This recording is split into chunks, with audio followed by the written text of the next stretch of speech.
सो आइए मेरे साथ देखिए, रोमियो के नाम का खत है, उसका 8वां बाब है और उसकी 35वीं आयत मुकद्दसा को हम कलाम खुदा में से पढ़ेंगे, सुनेंगे, समझेंगे और सीखेंगे।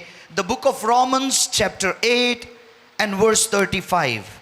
फिर सुनिए, रोमियो की कलीसिया को पौलुस रसूल का लिखा गया खत, उसका 8वां बाब है और उसकी 35वीं आयत मुकद्दसा को आकाश हमारे लिए पढ़ेंगे। सुनिए गौर से। कलाम मुकद्दस में यूं मरकूम है जी, कौन हमको मसीह की मोहब्बत लिखा से है, जुदा कौन करेगा? हमको मसीह की मोहब्बत से जुदा करेगा? मुसीबत मुसीबत या तंगी या तंगी या जुल्म या जुल्म या काल या काल या नंगापन या नंगापन या खतरा या खतरा या तलवार या तलवार। है? Thank you so much.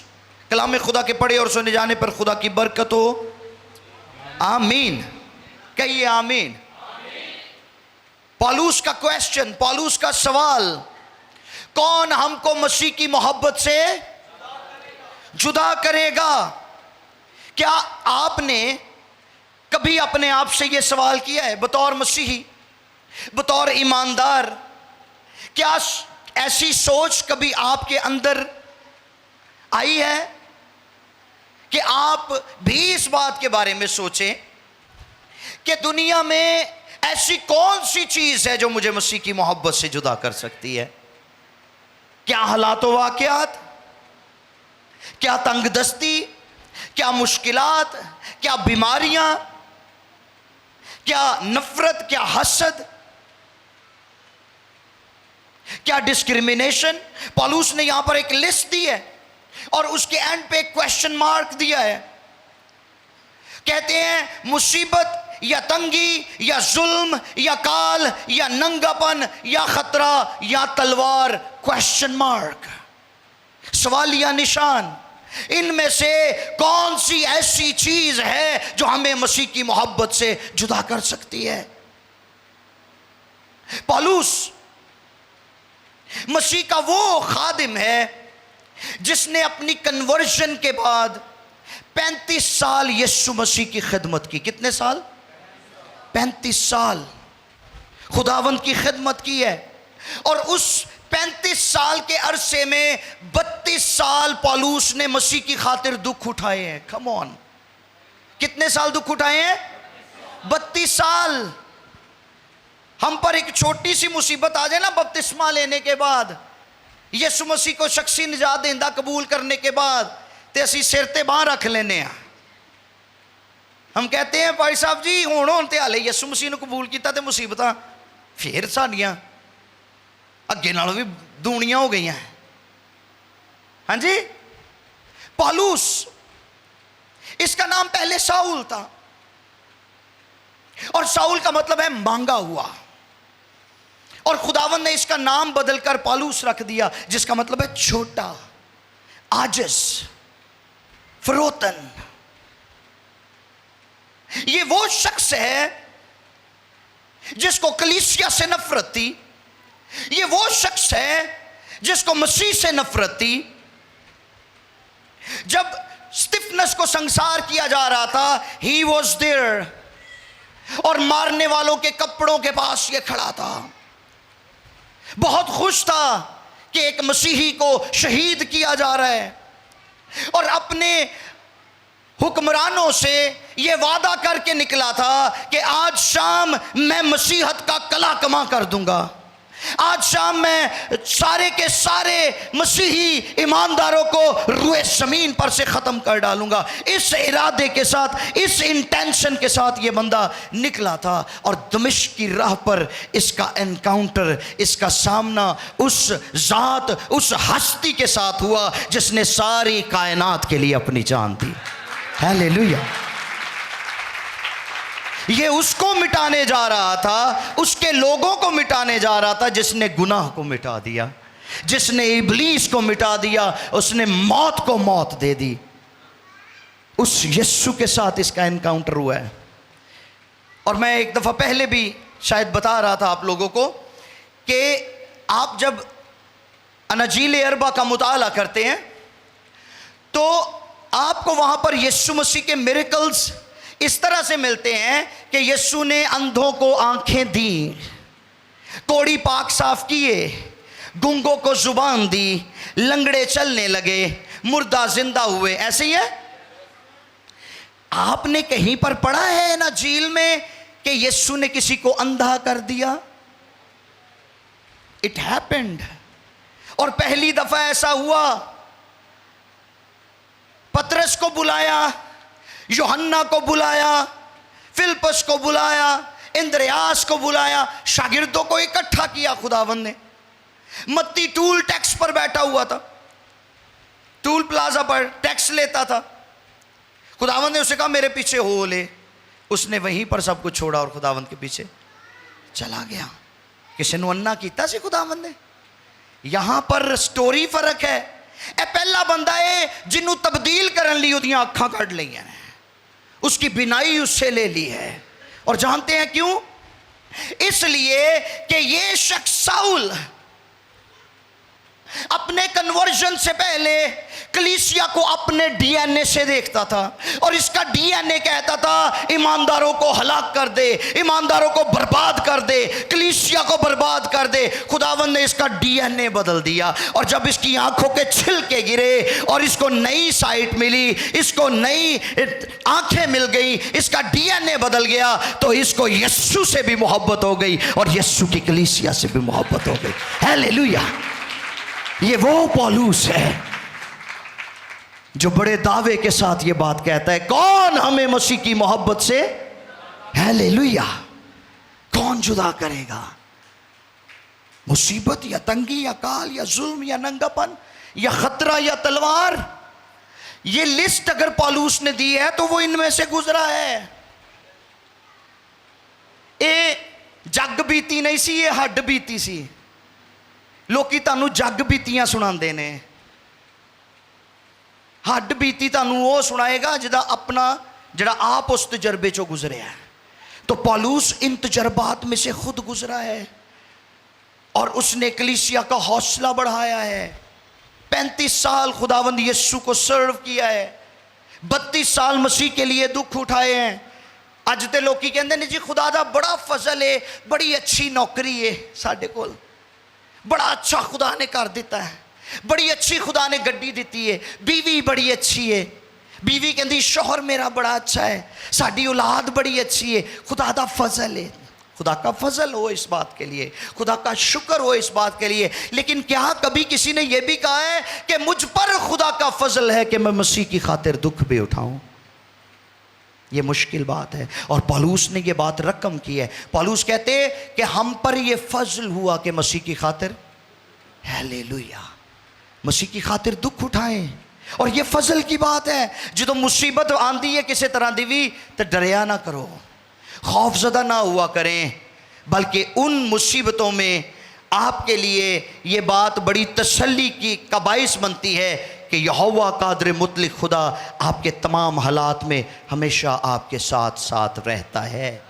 आमीन। यही पैगाम जब्राइल ने मुकद्दस यूसुफ को दिया था कि मरियम को अपने घर ले आने से उसके बेटा होगा और उसका नाम इमैनुएल रखेंगे, जिसका मतलब है खुदा। तो हमारा खुदा सिर्फ खुशी में ही हमारे साथ साथ नहीं है, वो गमी में ज्यादा हमारे साथ है।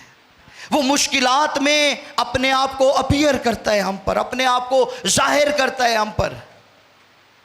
इसलिए जो कोई मुसीबत आंदी है तो होर रावा ना मलिया करो, होर रावा ना लभ्या करो, होर घर ना दस्तक दिया करो, यहीं पर दस्तक दें, यहाँ ही शफात करें। ईमान के बानी और कामिल करने वाले यीशु को तकते रहें।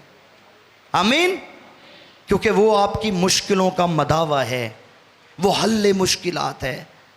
वो कहता है मैं खुदावंद तेरा शाफी हूं। मोहब्बत, कौन हमें मसीह की मोहब्बत से जुदा करेगा? 4 लेटर्स हैं इसके, LOVE, लव। और पता है हमारे पास उर्दू में, अंग्रेजी में कोई चॉइस नहीं है, हम लव ही इस्तेमाल करते हैं, है ना? बच्चों के साथ भी, लव, मियाँ बीवी भी आपस में यही लफ्ज़ इस्तेमाल करते हैं, ठीक है। माँ बाप के लिए भी यही लफ्ज़ इस्तेमाल होता है ना। लेकिन यूनानी ज़ुबान में मोहब्बत के लिए 4 अल्फाज इस्तेमाल होते हैं। सुनिए कौन कौन से। Number 1, agape. और अगापे का मतलब क्या है? अगापे को बोलते हैं अनकंडीशनल लव, गैर मशरूत मोहब्बत। और गैर मशरूत मोहब्बत पता है कौन करता है? खुदा बाप। वो गैर मशरूत मोहब्बत करता है, और ये खुदा बाप की मोहब्बत है जिसे अगापे बोला जाता है। और उस अगापे मोहब्बत की डेफिनेशन हमें कहाँ मिलती है, उसकी तशरीह हमें कहाँ मिलती है? यूहन्ना की इंजील 3 बाब की 16वीं आयत आप सबको आती है, ज़रा बोलिए मेरे साथ। खुदा ने दुनिया से कि उसने अपना, ताकि जो कोई उस पर हलाक ना हो। हालेलुया। ये है बाप की मोहब्बत कि उसने इस जहान के साथ, इस दुनिया के साथ अपनी मोहब्बत को इस तरह से बांटा है कि अपना बेटा ही दे दिया। ये गैर मशरूत मोहब्बत है। दुनिया की कुल आबादी कितनी है, कोई बताएगा मुझे? 8 अरब। कितनी? 8 अरब। लेकिन खुदा के नज़दीक 2 इंसान बड़े अहम हैं। कौन कौन सा? एक पहला आदम जिसके लिए उसने दुनिया बनाई, कायनात बनाई, और एक दूसरा आदम जिसे दुनिया को दे दिया, उसका बेटा यीशु मसीह। हालेलुया। ये अनकंडीशनल लव है, ये गैर मशरूत मोहब्बत है खुदा बाप की। उसके बाद मोहब्बत की दूसरी किस्म कौन सी है? इसको यूनानी जुबान में बोलते हैं फिलिया। और ये फिलिया वो मोहब्बत है जो खुदा के बेटे यीशु से मंसूब है। और इस फिलिया का मतलब है ऐसी मोहब्बत जिसमें कोई दूसरों के लिए अपनी जान दे दे। तो ऐसा किसने किया था? हालेलुया। ये यीशु की मोहब्बत है। पौलुस कहते हैं जब हम गुनहगार ही थे तो मसीह बेदीनों की खातिर मुआ। ये है मसीह की मोहब्बत। बाप की मोहब्बत अगापे है कि उसने अनकंडीशनल लव करके दिखाया है, गैर मशरूत मोहब्बत हमसे की है। हम उस निजात के लिए डिजर्व नहीं करते थे, हम उस निजात के मुस्तहिक नहीं थे जिसका दरवाज़ा खुदा बाप ने हमारे साथ खोला है, हमारे लिए खोला है, और अपने बेटे को हमारे लिए कुर्बान किया है। और बेटे ने खुशी से अपनी जान दी। वो कहता है मेरी जान कोई मुझसे ले नहीं सकता, मैं उसे आप देता हूँ, ठीक। और कहता है मुझे उसको फिर ले लेने का भी इख्तियार है। सो ये है फिलिया, बेटे की मोहब्बत। तीसरी मोहब्बत कौन सी है? इस मोहब्बत को स्टोर्ग बोला जाता है। कुछ लोग इसकी प्रोनाउंसिएशन स्टोर्गे भी करते हैं, लेकिन ये स्टोर्ग है। स्टोर्ग जिसका मतलब है खानदानी मोहब्बत, आपसी मोहब्बत। और ये वो मोहब्बत है जो खानदान के दरमियान होती है, राइट। यीशु मसीह ने यूहन्ना की इंजील में फरमाया मैं तुम्हें एक नया हुक्म देता हूं, और वो क्या है? एक दूसरे से ऐसे ही मोहब्बत रखो जैसे मैंने तुमसे रखी। आज लोग की कर देने हो जी मोहब्बत। मैं तो पिछले दिनों में भी कह रहा था अजकल तो लोगों की मोहब्बत ही गर्ज वाली है। कहणगे तुसी आओगे तो की ले आओगे, असी आवांगे तो की खवाओगे। हाँ जी, गर्जा दे नाल ते असी एक दूजे नूं मिलने आ। तुसी साडे नाल जिंजदा चलोगे, असी भी तुहाडे नाल उंजदा चलांगे। वाह।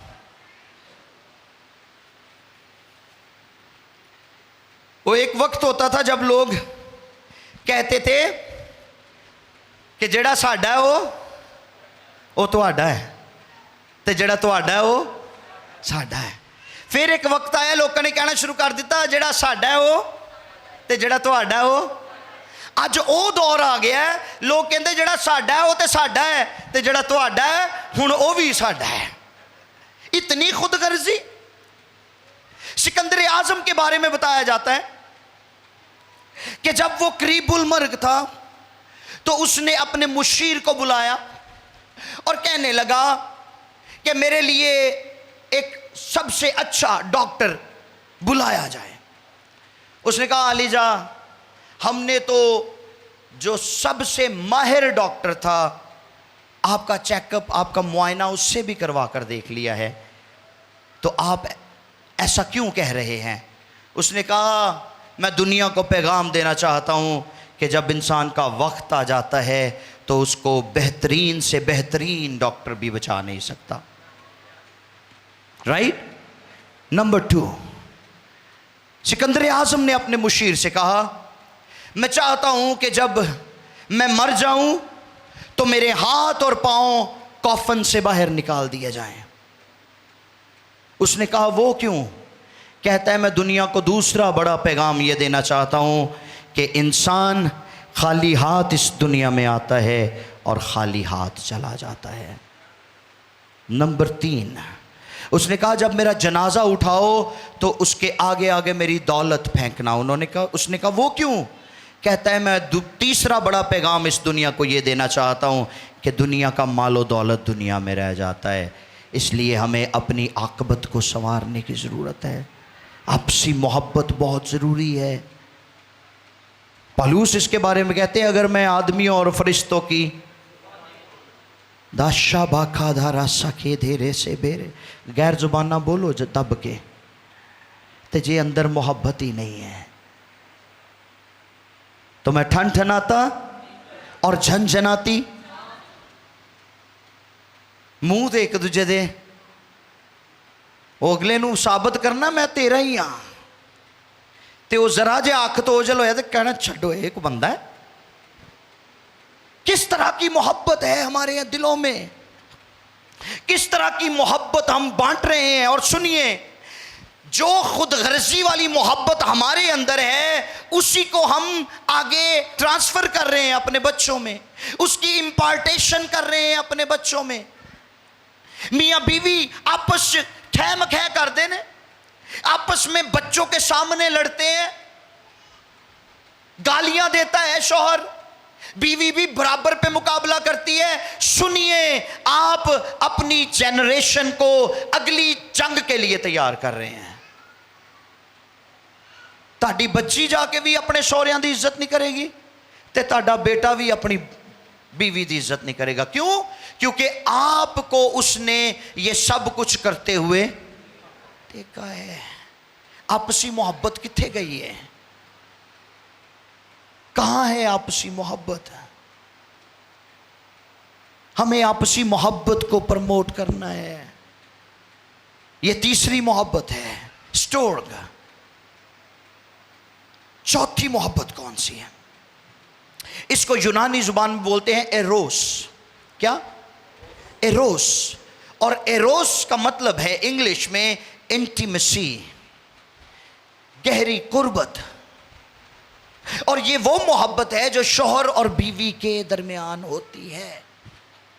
ये वही मोहब्बत है जो इब्तिदा में बागे अदन में खुदा आदम के साथ इंटीमेसी किया करता था। खुदा आदम के साथ वक्त गुजारा करता था, बातचीत किया करता था। आज साढ़े को टाइम ही कोई नहीं, ना रब वास्ते ते ना एक दूजे वास्ते। ऐसी मोबाइल ने लोगों की मत मार छड़ी है। एक दूसरे के पास बैठकर भी एक दूसरे के नहीं होते, एक दूसरे के पास बैठकर भी एक दूसरे से बहुत दूर होते हैं। वो लैदा ही जनाब अब इधरों बह के मोबाइल चो जुआ कड्डन डई है ते बंदा लैदा बह के इधर मोबाइल च जुआ कड्डन डया है, तो दिल करे 2-2 घंटे लंघ जाते एक दूजे नाल गल ही नहीं करते।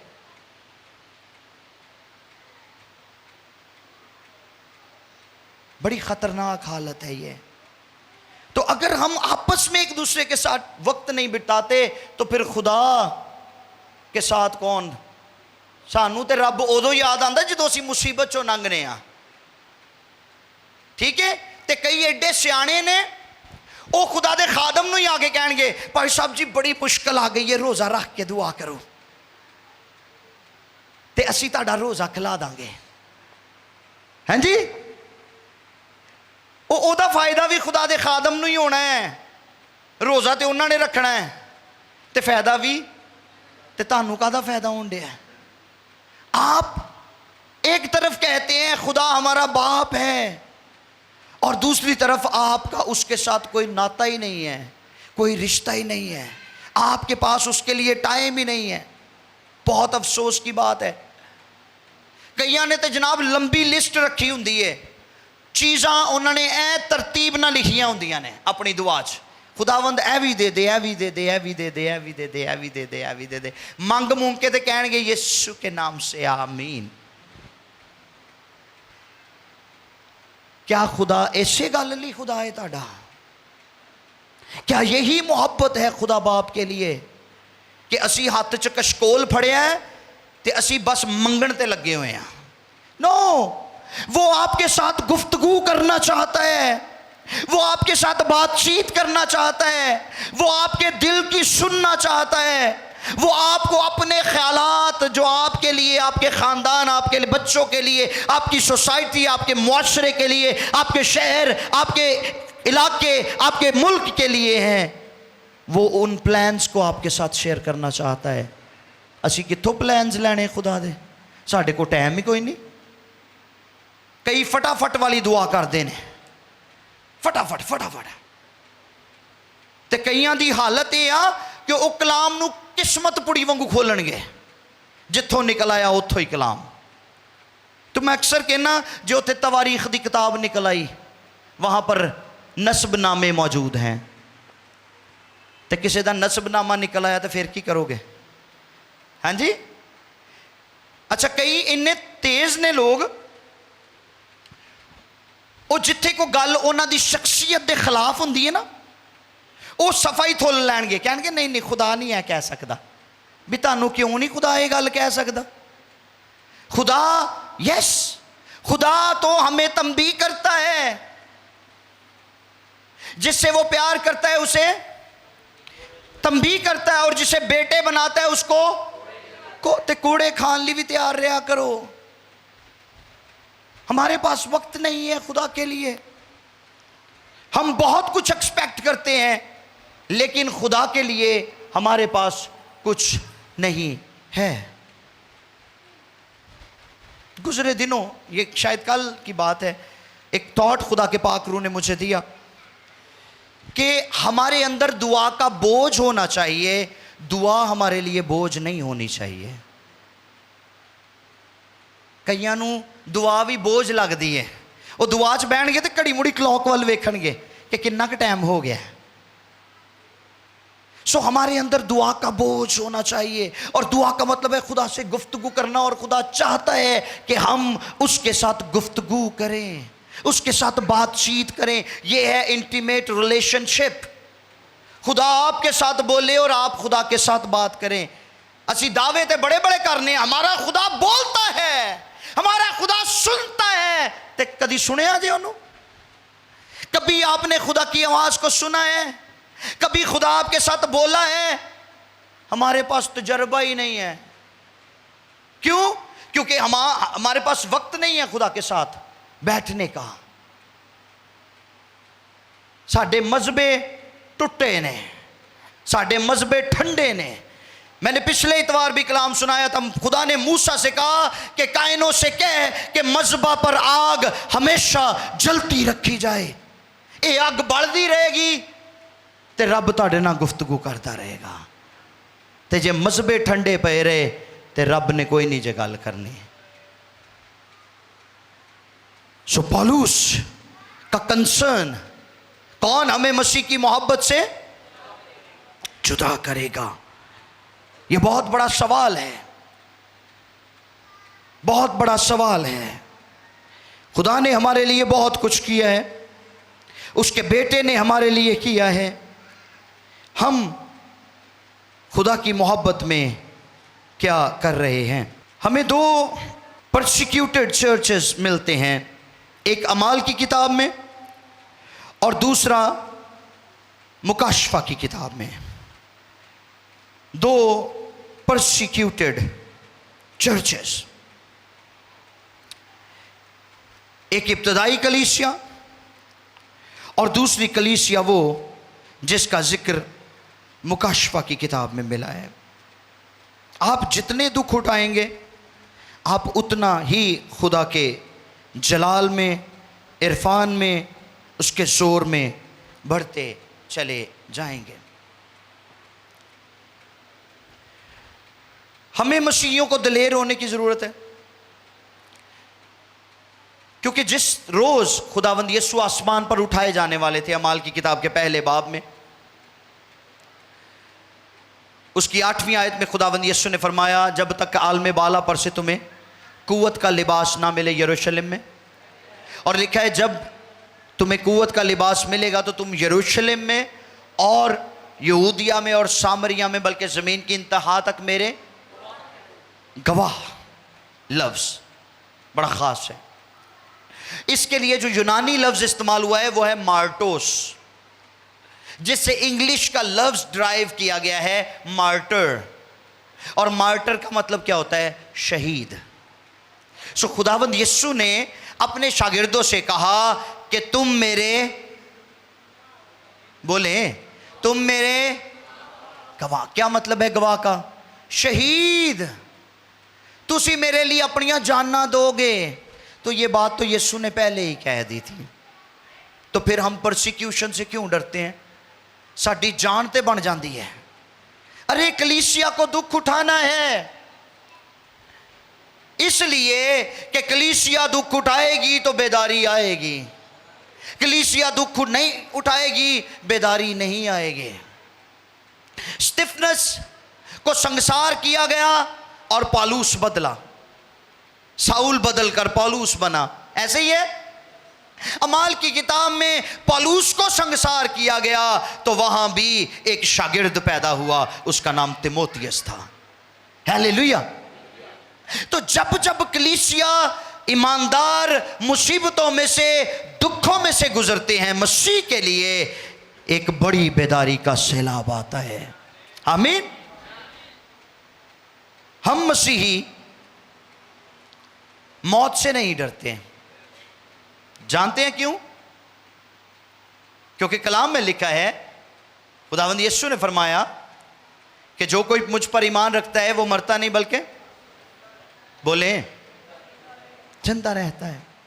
तो अगर कोई बहन भाई मसीह में सो जाता है, मर जाता है, तो हम उसको क्या कहते हैं? ये मसीह में सो गया है।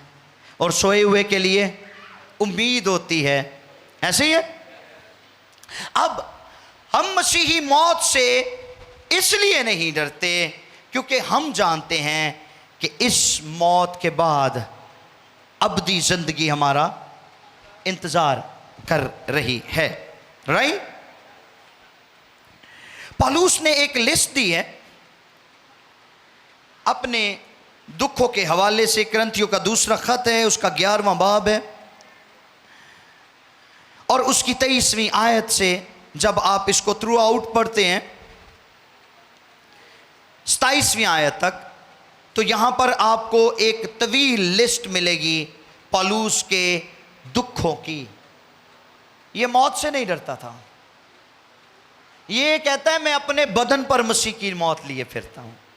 हालेलुया। ऐसा ईमान, ऐसी दलेरी। मैं आज शाम आपका हौसला बढ़ाना चाहता हूं, आपको दिलेर करना चाहता हूं, ताकि आप दुखों से, मुसीबतों से घबराया ना करें, डरा ना करें, बल्कि मुसीबत की आंखों में आंखें डालकर देखा करें और उससे कहा करें कि मेरा यीशु जिंदा है, इसीलिए वो निजात दहिंदा है। Hallelujah, hallelujah. सो ये एक लंबी लिस्ट है, आप ज़रूर इसको पढ़िएगा। मैं फिर बता देता हूं। करंथियों का दूसरा खत है, उसका 11वां बाब है और उसकी 23वीं आयत से लेकर 27वीं आयत तक पौलुस ने अपने तमाम दुखों का जिक्र किया है, किस किस तरह से वो मुसीबतों में से गुजरा। अब फिर मैं वापस उसी बात पे आऊंगा कि कोई चीज़ हमें मसीह की मोहब्बत से जुदा, यहां तक कि मौत भी नहीं, मौत भी नहीं। एक नौजवान था, वो किसी वर्कशॉप में काम करता था और शाम के पहरों में वो जब अपने काम से फ्री होता तो वो एक कब्रिस्तान में से होकर गुजरता। एक बुजुर्ग उसको काफी दिनों से देख रहा था और उसने बिलाखिर उससे पूछ लिया। एक दिन उससे कहने लगा कि बेटा अगर आप माइंड ना करो तो मैं आपसे कुछ पूछना चाहता हूँ। उसने कहा बुजुर्गों आप ज़रूर पूछे, बताएं मुझे क्या कहना चाहते हैं। उसने कहा बेटा मैं देखता हूँ कि रात को आप वर्कशॉप बंद करके अंधेरे में इस कब्रिस्तान के अंदर चले जाते हैं, आपको डर नहीं लगता? तो वो हंस पड़ा और उसने कहा मुझे डर नहीं लगता क्योंकि इस कब्रिस्तान के उस पार मेरा घर है। सो आज शाम आप मसीहियों को, ईमानदारों को मैं ये खुशखबरी देना चाहता हूँ कि ये मौत आर्जी मौत है, बदनी मौत आर्जी मौत है, और हम इससे इसलिए नहीं डरते क्योंकि हम जानते हैं कि इस मौत में से गुजर कर हम अपने अबदी घर में दाखिल होते हैं। हालेलुया। और ये उम्मीद फकत मसीहियों के पास मौजूद है। दुनिया कौमों का, मज़ाहब का इख्तिताम कब्र पर होता है, लेकिन मसीहियों का आगाज़ कब्र से होता है क्योंकि मसीह की कब्र खाली है। हालेलुया। तो ये कितनी बड़ी दलेरी है कि मसीही मौत से भी नहीं डरते। हालेलुया। इसलिए हम भी दावे से ये कहते हैं पौलुस की तरह, कौन हमें मसीह की हालेलुया जुदा करेगा। आखिरी बात, इसके बाद हम दुआ करेंगे।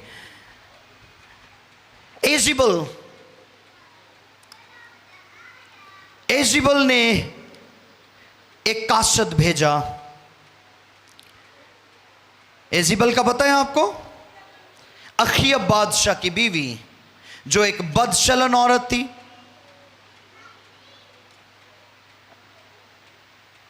एलिया ने जब बाल के 450 झूठे नबियों को काट डाला तो उसने जब इस सारे माजरे को सुना तो उसने एलिया के पास एक कासद भेजा और उसने उसको धमकाया, उसने उसको धमकी दी। उसने कहा Eliza, I am telling you tomorrow the same time you will be no more.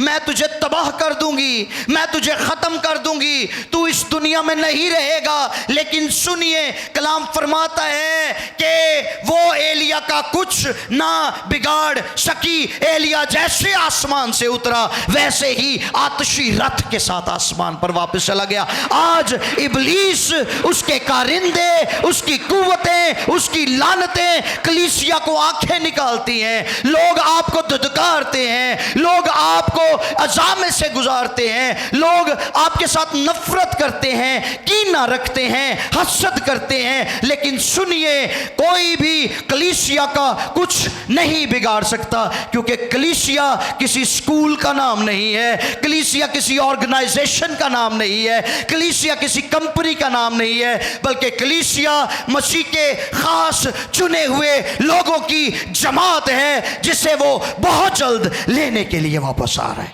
Hallelujah. और इस कॉन्फिडेंस के साथ हमें जिंदगी बसर करनी है। हर रोज अपने हालात से कहा करें कि कौन हमें मसीह की मोहब्बत से जुदा करेगा। आइए सरों को झुकाएं, आंखों को बंद करें। शाका धारा से बेरे के थे